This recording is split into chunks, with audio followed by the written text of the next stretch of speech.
Pagi Bapak, Ibu, dan teman-teman yang melihat video ini. Jadi tema saya kali ini adalah tema pembulian di kampus. Nama saya Wisli, NIM saya 22406188. Prodi saya S1 Akuntansi, sore Sekolah Tinggi Ilmu Ekonomi Sultan Agung. Langsung saja kita masuk ke pembahasannya. Nah, arti bully menurut Bapak M. Syafi'i adalah suatu bentuk kekerasan fisik, psikologi yang berjangka panjang yang dilakukan oleh seseorang ataupun secara berkelompok terhadap seseorang yang tidak mampu mempertahankan dirinya atau dalam kata lain lemah, dan pada situasi ini terdapat suatu keinginan untuk melukain ataupun menakutin orang yang membuat orang itu menjadi tertekan, trauma, depresi, serta tak berdaya. Nah, biasanya untuk pelaku para pembulian ini lebih sering atau lebih condong, secara berkelompok dan jarang juga secara berorangan ya, lebih banyak secara berkelompok. Karena kalau misalnya mereka secara berkelompok itu mereka lebih efisien ataupun lebih memungkinkan untuk mendapatkan hasrat untuk memuaskan diri mereka dengan cara membuat si para korban ini tertekan ataupun trauma depresi. Nah, aksi bullying ini atau perundungan kerap terjadi di kalangan anak-anak, bukan hanya anak-anak saja, tapi sampai orang dewasa dan juga remaja. Aksi tersebut sering dialamin kebanyakan remaja ya, remaja di sekolah maupun di perguruan tinggi.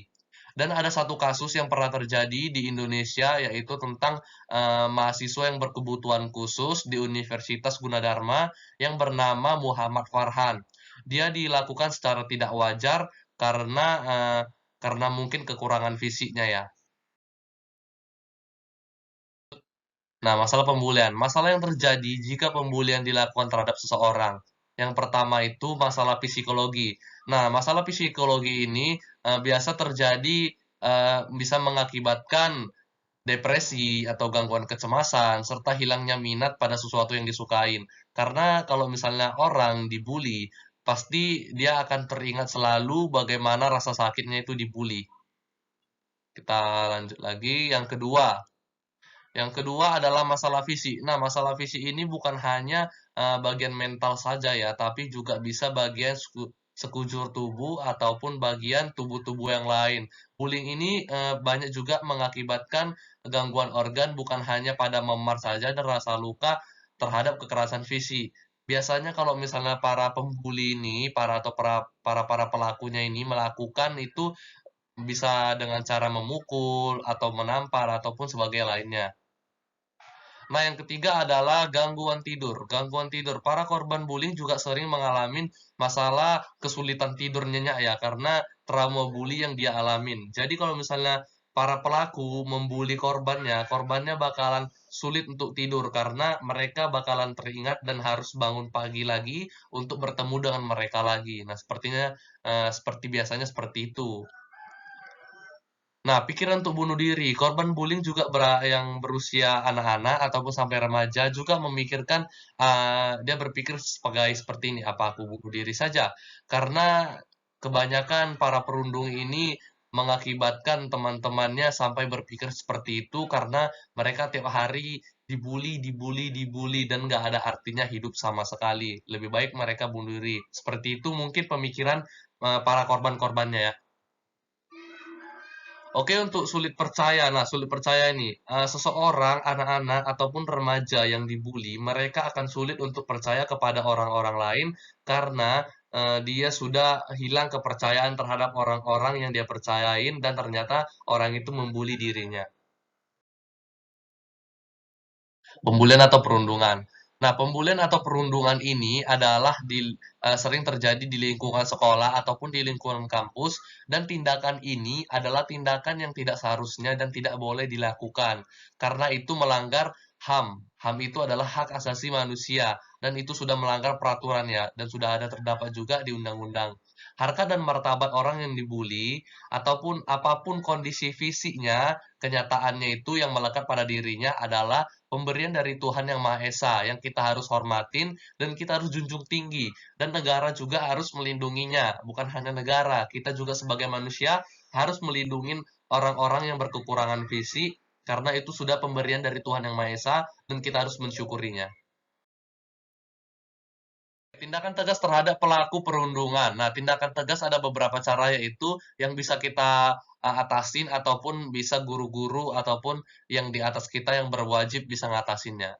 Yang pertama adalah melakukan sosialisasi pemahaman perundungan di lingkungan sekolah ataupun masyarakat. Nah, pentingnya seorang guru setiap hari memberi arahan ataupun seorang dosen memberi arahan itu, ini gunanya untuk, mengurangin, kekerasan fisik ataupun perundungan yang terjadi di sekolah, masyarakat, di kampus, ataupun dimanapun kita berada. Oke, yang kedua adalah membuat peraturan. Nah, peraturan ini sudah ada, pasti peraturan tentang di HAM sudah ada ya, dan kebijakan yang tegas terhadap aksi bullying. Yang ketiga, harus mengembangkan sikap peduli terhadap sesama, teman, ataupun masyarakat lainnya. Nah, kita sebagai manusia, kita haruslah saling membantu dan kita harus juga saling, menghargai ataupun saling peduli terhadap sesama atau teman-teman kita. Jika teman kita dibully, kita harus, berusaha seefisien mungkin untuk mengatakan, "Jangan membuli," ataupun "Stop membuli." Yang keempat, harus bekerja sama antara berbagai bidang, baik baik di pemerintahan maupun di bidang pendidikan. Nah, di bidang pendidikan ini kita udah tahu sendiri, pasti setiap hari guru memberi arahan terhadap, orang-orang ataupun terhadap murid-muridnya setiap hari ya, dan melakukan pengawasan terhadap tindakan bullying. Kita lanjut.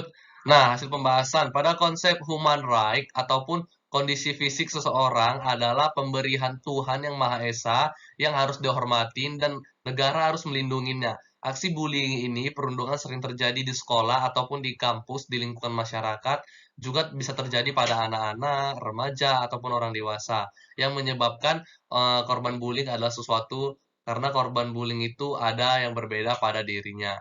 Banyak masalah juga yang terjadi pada pembulian yang kerap terjadi di lingkungan kampus ataupun masyarakat. Maka dengan adanya pembulian ini, maka pihak pemerintah maupun pihak sekolah harus menindaklanjutin ya, harus menindaklanjutin tentang kasus pembulian yang terjadi di sekolah, di masyarakat, ataupun di tempat perguruan tinggi lainnya. Dan sebagai korban bullying, kita juga harus berani untuk mengekspresikan atau membicarakan hal tentang kasus ini kepada pihak yang berwajib. Kalau misalnya kalian di sekolah juga harus memberanikan diri untuk membicarakan terhadap guru agar kalian bisa melaporkan kejadian bully ini agar si pelaku bisa langsung ditindaklanjuti oleh yang berwajib. Nah, pembahasan.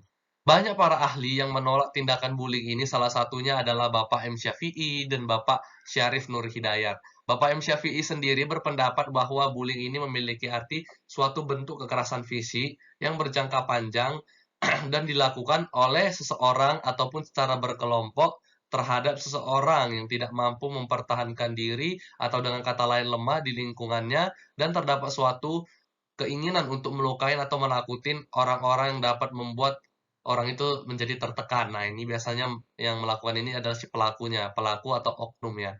Trauma depresi dan tidak dapat melawan. Nah, itu biasanya kalau misalnya kalian dibully atau dirundung, kalian itu harus berani untuk mengekspresikan, "Jangan rundung aku, jangan bully aku." Nah, kalian harus berani seperti itu supaya mereka juga, menurunkan niatnya untuk merundung kalian. Dan menurut Bapak Syarif Nur Hidayat, tindakan bullying ini berdampak juga pada akademi, sosial, visi, serta emosi, seseorang yang dibully. Nah, kalau, bermasalah pada akademi, itu bisa juga berpengaruh terhadap misalnya Bapak ini mempunyai sekolah nih. Nah, dan kalau misalnya banyak yang dibully, pasti bakalan, murid-murid yang lain ataupun orang-orang yang di luar menilai bahwa sekolah ini tidaklah baik untuk ditempatin. Nah, seperti itu kira-kira. Nah, bully atau perundungan ini sering juga terjadi di lingkungan anak-anak dan orang dewasa. Jadi salah satu aksi bullying ini pernah terjadi juga di Indonesia di kasusnya Muhammad Farhan di Universitas Gunadarma di tahun 2014. Kalian juga bisa lihat nanti kasusnya di YouTube ya. Yang dapat kita lihat dari kasus ini adalah penyebab utama seseorang dapat dibully itu karena dia memiliki, perbedaan pada dirinya, yaitu ya kan, perbedaan dirinya seperti biasa yang kita lihat orang berkekurangan ya. Kita lanjut. Oke, kita masuk ke kesimpulan. Nah, bullying ini adalah tindakan yang salah dimanapun kalian berada ya, dimanapun kita berada.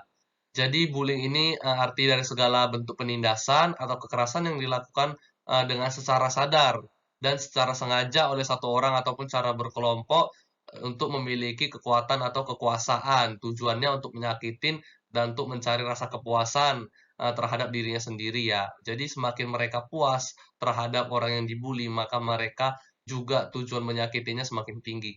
Kasus bullying ini juga pernah terjadi di pendidikan Indonesia yang sangat memprihatinkan di tahun 2014 yang Muhammad Farhan tadi. Kasus bullying ini juga sering kita jumpain bukan hanya di lingkungan sekolah, di masyarakat juga ada dari teman-teman ya pokoknya. Dan bully ini juga bentuknya bukan hanya fisik saja, tapi bentuknya juga ada yang verbal. Nah, bentuk verbal itu bagaimana? Nah, bentuk verbal itu seperti bulian, ejekan, cacian, makian, serta fitnah atau bullying rasional lainnya.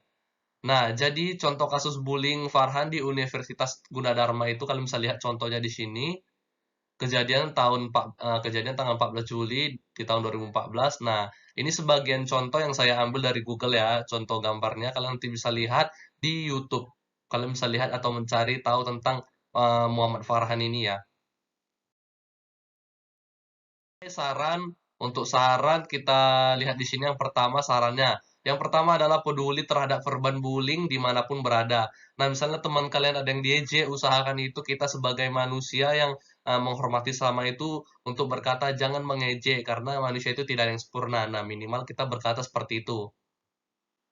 Kita lanjut yang kedua, pengamat harus lebih berani tanggap dan bertindak. Nah, sebagai kita penglihat atau kita pernah melihat orang yang dibully, kita harus berani melaporkan tindakan ini dan berani tanggap ya. Yang ketiga, guru harus memberikan sanksi terhadap pelaku bullying. Nah, kalau sebagai guru harus berani memberikan sanksi terhadap pelaku bullying, jangan semena-mena karena misalnya guru berteman dengan orang tuanya jadi dikasih hukuman yang ringan. Dia harus timpal minimal ya.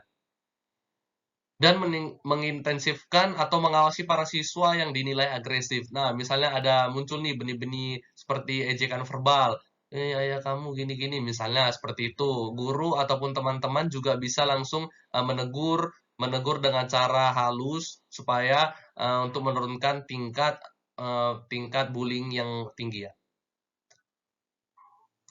Lebih pandai lagi dalam bergaul dan memilih teman. Nah, kita juga sebagai mahasiswa ataupun sebagai murid, kita harus pandai-pandai memilih dalam pergaulan teman. Jangan kita memilih pergaulan yang bersifat toksik ya. Meningkatkan kesadaran beragama agar tidak berpengaruh hal yang buruk dan ataupun yang jahat. Nah, kita harus meningkatkan kesadaran tentang beragama kita, harus rajin ibadah, supaya kita lebih tidak terpengaruh hal-hal yang buruk ataupun yang jahat. Jika terjadi perundungan dimanapun kita berada, kita harus melaporkan ke pihak yang berwajib dan kita harus juga berani memberanikan diri untuk melaporkan masalah ini. Jangan semena-mena karena kalian takut dibully, karena kalian melaporkan juga semakin takut untuk dibully lagi. Jangan pernah takut. Intinya kalian harus berani melaporkan kejadian ini supaya tidak makin menjadi lebih lebih apa namanya, lebih lebih jauh lagi. Saling menghargai sesama manusia, karena manusia itu tidak ada yang sempurna. Ya, ini benar sekali ya. Kita sebagai manusia itu harus saling menghormatin, saling menghargain, karena manusia itu tidak ada di dunia ini yang sempurna, karena kesempurnaan itu hanya milik Tuhan Yang Maha Esa. Oke, jadi, terima kasih buat teman-teman yang udah melihat video ini dari awal sampai akhir. Saya terima kasih, sampai jumpa di pembahasan selanjutnya, dan semoga dengan apa yang saya sampaikan ini bisa menjadi motivasi ataupun menjadi pelajaran yang berharga buat kita semua. Stop bullying, dan kita harus memberanikan diri untuk melaporkan kejadian ini. Saya Wisly, saya pamit dulu. See you and bye-bye.